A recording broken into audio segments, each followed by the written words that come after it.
Hello and welcome to FPL Mate, your best mate for fantasy Premier League content for the 2023-24 season. My name is Dan and it's time for our Game Week 29 episode of the 100 Experts, where we're going to find out what the top managers are doing this game week. Are they playing their free hits? If they're not, how many players do they have playing this game week? How many transfers are they making? Who are the top captain picks? And much more. Guys, if you enjoy this kind of content, make sure you drop a like. Do subscribe if you're new around here. Let's meet the expert. So first of all, a massive thank you to our 100 experts, pundits, content creators who all helped us out with their data this game week.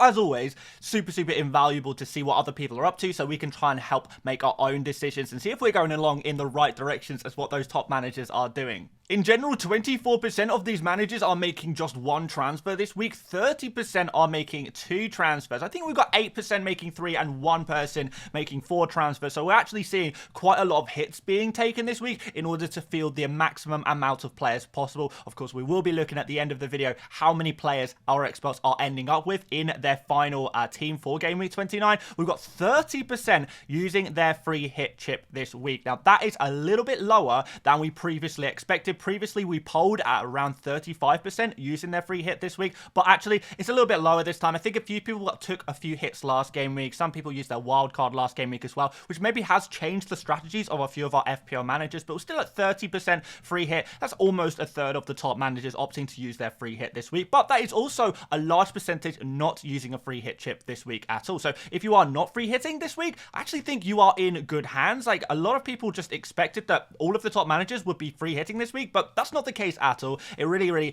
is actually a minority of our overall experts using the free hit, but it's still significant at 30%. We have, of course, got 7% not making a transfer at all this week. Many of those actually wild-carded last game week in order to set themselves up for this blank Game Week 29, and therefore do not need a transfer and want to roll it into Game Week 30 to start setting up their team to something a bit more normal, I guess, rather than just focusing entirely on this Game Week 29 set of fixtures. So first of all, going through the most popular Game Week 29 transfers in the world, we can see that Heung-min Son is by far out in front here with almost 300,000 transfers in at time of recording. Coming in that second kind of round of players, Pedro Porro, Maddison and Tony also seeing a loss of popularity. Outside of that, not really too many transfers going on, but Romero, Bowen, Watkins, some other players like that are also being transferred in among the overall FPL player base. So which of these transfers are also popular among our experts? Well, it's the top 4. Yes, Son, Pedro Porro, Maddison and Tony are all very popular,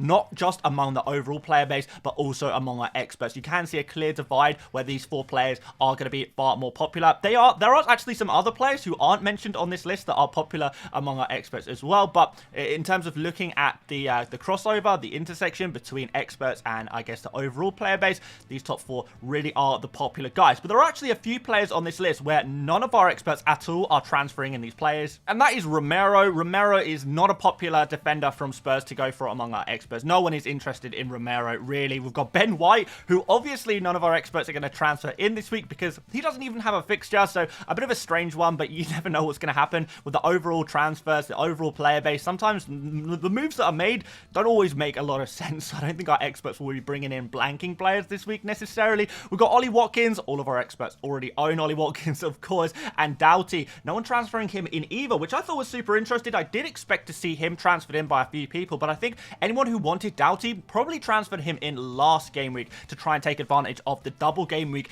in 28 as well as the blank game week in 29. So no new Doughty owners for this game week. So let's go through and see what transfer moves our experts are actually making. Starting off with the transfers out, Solanke is by far the most sold player among our top FPL managers, which I know is probably going to surprise a few of you, as you probably expect Solanke to be a player that actually is okay to hold a little bit longer term. He has decent fixtures from Game Week 30, and a Game Week 34 double game week looks kind of likely for Bournemouth and their team. So Solanke is being transferred out, but is this a crazy one, or is it just a case of so many of our top managers will be wildcarding from Game Week 30 to 31, and therefore maybe they'll be looking to get Solanke back into their team? Not really sure about that, but as well, if you are planning on a free hitting in Game Week 34, then you don't really need to worry about Solanke potentially doubling in 34, as you can just hold your free hit for now and use that in 34 and bring in Solanke on your free hit, as well as any other double game week players that might come up that game week. We've got a couple of other big hitting players also being sold by our experts: Saka,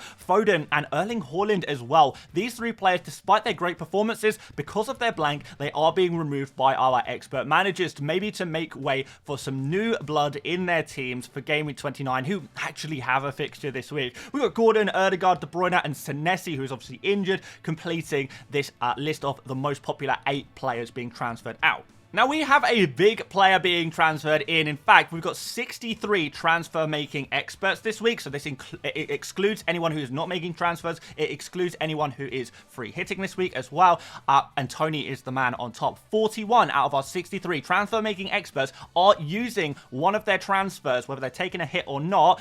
They're all going to be using a transfer to bring in Tony. And believe me, there is a lot of hits being taken. But Tony seems to be a player very much worth bringing in to your team this week. He plays away against Burnley, which is a nice fixture, of course, a player on penalties, and a player who, although hasn't had the best form recently, he has had some really tough fixtures against some top teams. So can he turn this form around against a relegation-threatened Burnley? I think that's potentially the idea here. Maddison is coming in second as well. A huge amount of transfers in for him as well. Over half of our transfer-making experts will be bringing in Maddison this game week. So we've got a clear 2 top favourites, Tony and Maddison. They are the big boys to transfer in this week, and these probably should be your top 2 transfers targets this game week. And that's whether you are using transfers alone, taking hits, or on a free hit. It doesn't matter. Tony and Maddison seem to be the big players for this game week. After that, we've got an interesting case of Muniz. Now, recently, today, we have actually got the news that Fulham basically have to play Broja in the rest of their Premier League games. Otherwise, they're going to have to pay a big fee of several £million to Chelsea. So maybe that kind of limits Muniz's opportunities to get game time. But if I'm totally honest, when I look at this and I see, you know, Fulham basically being held at ransom to play Broja, but Muniz's form has been so good. Are Fulham realistically going to play Broja for every single Premier League game for the rest of the season to avoid paying this big penalty fee? I don't know if they necessarily will, because that is a lot of games to have to guarantee Broja game time. And I think they might just be taking the L on this one at this point. And therefore, I don't think Muniz is going to be in too much trouble for this game week. So I know some people will be a little bit more worried about Muniz, but our experts seem to like him still with 9 transfers in. That is a significant number. We've also got maybe the last few of our experts bringing in Son. He has been a super popular transfer in among our experts over the last 2 game weeks. And I think this last 8 is maybe bringing Son to almost 100% ownership among our experts for Game Week 29, especially if you include the free hitters as well.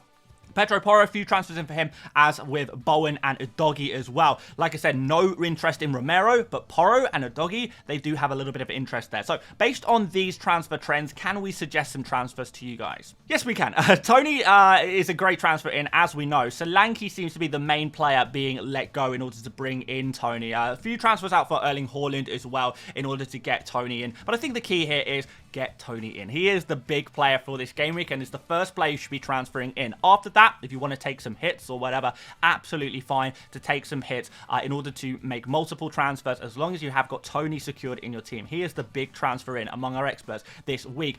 You could also go for Muniz here. Solanke to Muniz, also a transfer that is being made. Maybe helps free up a little bit of budget. If you've got plans to bring in Mo Salah in Game Week 30, for example, and you need to free up a little bit of cash in order to do so, then Solanke to Muniz may allow you to do that. Of course, picking up an extra Game Week 29 playing player with a decent fixture in 30 against Sheffield United, I believe, and Muniz, 4.5 million, very cheap, plays against Spurs at home, maybe could get some joy there. We've got Senesi to Pedro Porro. Really difficult to pick out a defender to sell, but Senesi, a few transfers out for him. We also saw a few transfers out for Estupinian and Trippier, but the key here really is if you're bringing in a new defender, Pedro Porro seems to be the #1 target among the top FPL managers. Doggy is also in and around there as a top transfer target as well. Moving into the midfield position, we've spoken a lot about Maddison and Son in previous game weeks. I think these 2 players are really the key to midfielders you need to be bringing in this week, even if that means selling a Saka or a Foden in order to get your Maddison in your team, get your Son in your team. That is absolutely fine, as long as you can get these players in your team. Another player you might think about removing this game week, if you have him, is actually Gordon. If you have Gordon, potential sell there as well, given that he has just picked up an injury that could see him out for quite some time. Hopefully we'll get some more updates on the Gordon injury situation, but there's rumours circulating that he could be out for the season, which is quite significant. If so, Gordon is just an automatic sell, even for a hit, in order to get another Game Week 29 playing player into your team. Other players that you could consider removing, De Bruyne, for example, maybe you can remove him, or any other midfielder that you're not fully comfortable with right now in your team. You don't want to own them long term. They don't have a good Game Week 29 fixture. Those players will be the players naturally making way for the likes of Maddison and Son. So our captaincy this week is pretty much a whitewash. It really is. It's an absolute landslide really here for Heung-min Son. 88%. It's not the highest we have seen on these videos, but it is up there. You know, we don't typically see above 90% very often. I think Solanke last game week was a bit of an exception. Even when Haaland is banging in goals, we only see him around 85 to 90%. So Son this game week is a huge pick. He really is by far the template most popular pick that our top FPL managers are going to be going for. And you can understand why with the form that he's shown recently. We know historically what a fantastic FPL asset he can be. Super clinical. The start of this Spurs attack playing as a central striker whilst Richarlison is still out injured and on penalties as well. Lots of things are going in favour of Heung-min Son this game week. But he's not the only option. We do have a couple of other players also being kind of small trends around a couple of other players. So we've got 6% on Tony, a little bit less than I expected to see because I've kind of been seeing a lot of hype around Tony recently, particularly on Twitter. A lot of people hyping up Tony as a kind of alternative captain pick. Only 6% going for the big man against Burnley though. So yeah, not a huge transfer, well, captaincy trend here. And we also have 4% on Ollie Watkins against West Ham. Watkins probably has the best fixture of the three, you would potentially say, as West Ham have been so poor defensively. But Ollie Watkins is a player not on penalties. Aston Villa's form has been a little bit all over the place, although you could say the same about Brentford, to be fair. And you do get the impression that maybe in this Aston Villa team, there is different avenues of them getting goals and getting points, I guess. And Watkins is not the only guy there. But I definitely appreciate Watkins' whole potential. And this game against West Ham, I think is, maybe a little bit of a dark horse kind of captaincy pick. So in reality, we're looking at Son as by far the best and most popular captain pick, according to our experts. But there are a couple of other minor trends with Tony and Watkins if you did feel like going differential and you're happy to take a big risk in going against the crowd. Now, of course, this does not quite add up to 100%. We've got two 1%ers this game week, and they are Maddison and Morris. Yes, one of our experts is captaining Maddison, one is captaining Morris. Don't ask me why. That's not what my place to say. I just report the data, nothing more than that, and we can try and make our own opinions based on that one. But guys, let me know what you think about this captaincy kind of graph. Do you kind of understand why Son is so popular? Do you think maybe Tony and Watkins are being underrated, or is Maddison, Morris, and maybe some other players being, really overlooked this game week? Let me know what you think. Let me know who you're going to be captaining and why.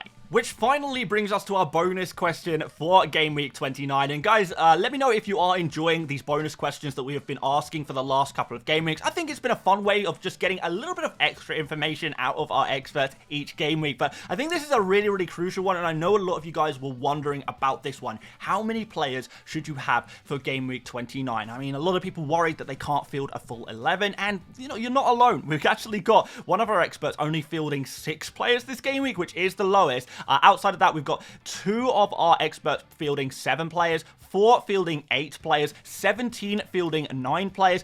We've got 23 fielding 10 players, and we actually got 53. That includes 33 hitters fielding 11 players for Game Week 29. So out of the non-free hitters, it is 23 going for 10 players, 23 going for 11 players.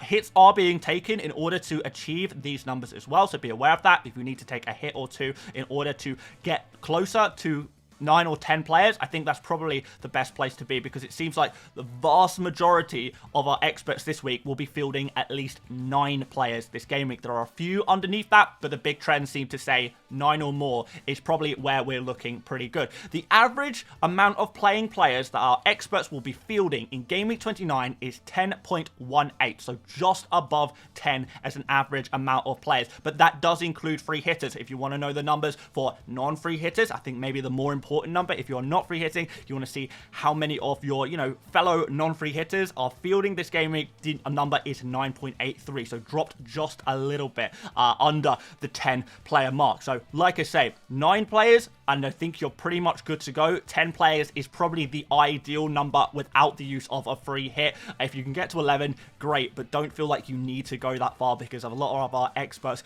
are not quite reaching that 11 players. In fact, most are not, excluding those free hitters, which obviously find themselves in a much different situation. So there you go. Those are the numbers. Again, always interested to know from you guys, how many players will you be fielding for Game Week 29. Are you going to be fielding a similar amount of players to the experts, or do you find yourself with slightly less or maybe even slightly more than our experts? And how many hits are you needing to take that? This will be really interesting to hear from you guys, and I can't wait to read some of your comments. But until I read the comments, thank you so much for watching, guys. If you did enjoy this one and you appreciate these content that we are bringing to you every single day at the moment, make sure you drop a like. Do subscribe if you're new around here, and feel free to check out another video about Game Week 29 and all of the important information going into this blank game week. We'll be back tomorrow with an update on my free hit team. Cannot wait to share that with you guys. But until then, thank you so much for watching once again, and I will see you later, mates.